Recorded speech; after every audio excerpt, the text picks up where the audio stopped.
Vamos ler o contexto de Judas 9. Abram a Bíblia em Judas e vamos começar pelo versículo 1. Aqui diz: Judas, escravo de Jesus Cristo, mas irmão de Tiago, aos chamados que são amados por Deus, o Pai, e guardados para Jesus Cristo. Uma introdução bonita e humilde, não acham? Eu gostei desta parte. Amados por Deus, o Pai, e guardados para Jesus Cristo. Mas por que dizemos que é uma introdução humilde? Notem que Judas disse, escravo de Jesus e irmão de Tiago. E quem era Tiago? Ele era meio-irmão de Jesus. Então Judas também era meio-irmão de Jesus. Mas ele não mencionou isso. Ele só falou que era escravo de Cristo. A Bíblia não diz, mas é bem provável que Tiago e Judas tenham ficado tristes por não terem se tornado discípulos de Jesus enquanto ele estava na terra. Por conta disso, Jesus, quando estava morrendo, pediu para o seu primo, João, cuidar de Maria, não para eles. Mas quando Tiago e Judas entenderam que Jesus era o Cristo, eles se tornaram discípulos bem zelosos. E a carta de Judas, embora curta, traz uma mensagem muito importante. O versículo 3 diz que a intenção de Judas era escrever sobre a esperança da salvação. Mas devido aos problemas que havia na congregação, ele mudou de ideia, ou Jeová o fez mudar de ideia. Por isso ele falou das necessidades locais. E quais eram essas necessidades? Deem uma olhada em alguns versículos. No versículo 4, ele diz que certos homens se infiltraram na congregação, homens ímpios de conduta insolente. Os versículos 12 e 13 dizem que eles eram rochedos escondidos sob a água, nuvens sem água, árvores sem frutos, 2 vezes mortas, ondas que lançam a espuma da sua própria vergonha, estrelas sem rumo fixo. Agora o 16. Esses homens são queixosos, seguem seus próprios desejos, se gabam de coisas grandiosas, ao passo que bajulam outros para tirar vantagem. Igual aos apóstatas de hoje, não é verdade? Mas o que isso tem a ver com o versículo 9? Vamos ler de novo.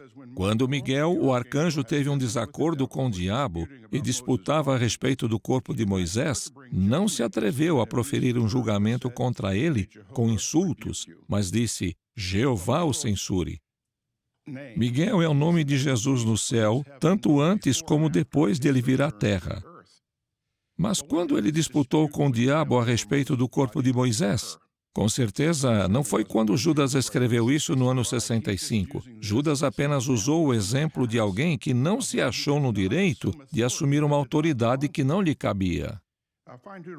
Vejam comigo o que diz Deuteronômio 34:6. Pelo visto, o diabo queria o corpo de Moisés para envolver os israelitas em alguma forma de idolatria. O versículo 6 diz o seguinte sobre o enterro de Moisés. Jeová o enterrou no vale que fica na terra de Moabe, em frente a Bet-peor, e até hoje ninguém sabe onde está a sua sepultura. A sentinela de 15 de fevereiro de 2015 explicou que Miguel corajosamente disputou essa causa com Satanás. Era uma questão legal, porque Satanás não tinha direito ao corpo de Moisés. Atuando como um advogado, a Bíblia diz que Miguel disputou, ou seja, contestou contra Satanás. Mas ele deixou que o Supremo Juiz proferisse o julgamento contra Satanás.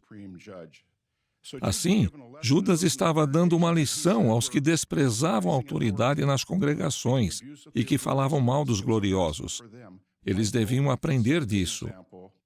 Miguel deu um bom exemplo por não ultrapassar os limites de sua autoridade. E isso também é uma lição para nós hoje. Precisamos reconhecer o nosso lugar na organização.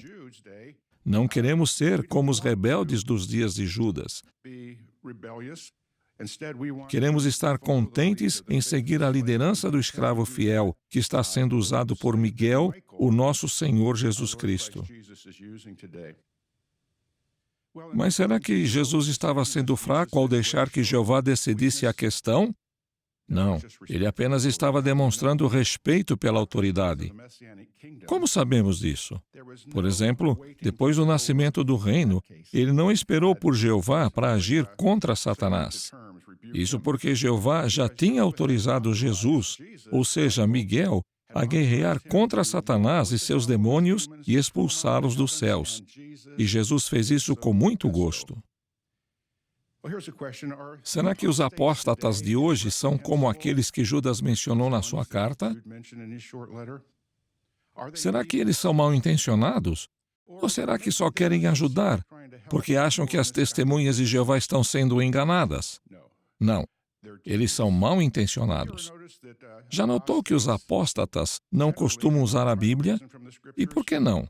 Porque eles sabem que as testemunhas de Jeová conhecem bem a Bíblia e não se deixariam enganar. Então, eles atacam a organização, distorcem a verdade, mentem e falam meias verdades. Será que agem de má fé? Com certeza. Por exemplo, anos atrás eu trabalhava no departamento de correspondência da redação. Qualquer um pode escrever para nós, e às vezes chegam cartas de pessoas que receberam propaganda de apóstatas. Um dia, no meio de um montão de cartas, havia uma de uma senhora sincera. Pela letra tremida, vi que era de uma pessoa idosa.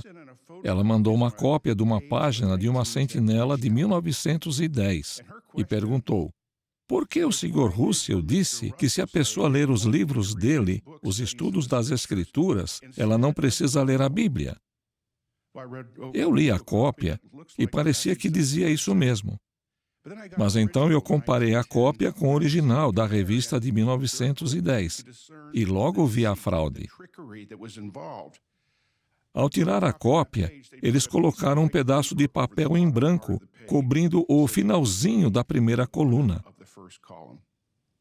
A coisa foi tão bem feita que, mesmo com essa parte omitida, o que estava na segunda coluna ainda parecia completar o sentido do que estava na primeira coluna. E o que dizia a parte que foi coberta com papel? Havia um subtítulo que dizia: os estudos das Escrituras não são substitutos para a Bíblia. O trecho que não aparecia na cópia dizia o seguinte: por conseguinte, isso não significa substituir a Bíblia pelos estudos das Escrituras. Pelo contrário, os estudos das Escrituras repetidamente fazem referência à Bíblia. E se a pessoa tiver dúvida quanto a alguma referência ou não se lembrar dela, deverá certificar-se de que todos os seus pensamentos estejam em harmonia com a Bíblia, não apenas com os estudos das Escrituras, mas em harmonia com a Bíblia. Agora, por que alguém faria isso? Eles adulteraram a página para enganar. Fica claro que a intenção deles não era ajudar aquela senhora. Assim, o livro de Judas nos dá um alerta contra os que hoje são como rochedos escondidos sob a água. Mas vamos concluir com um incentivo bem encorajador que Judas deixou. Judas, versículos 24 e 25. Aquele que é capaz de proteger vocês, para que não tropecem, e de fazê-los ficar de pé, sem defeito, à vista da sua glória, com grande alegria, ao único Deus, nosso Salvador, por meio de Jesus Cristo, nosso Senhor, seja a glória, a majestade, o poder e a autoridade desde toda a eternidade, agora e por toda a eternidade. Amém.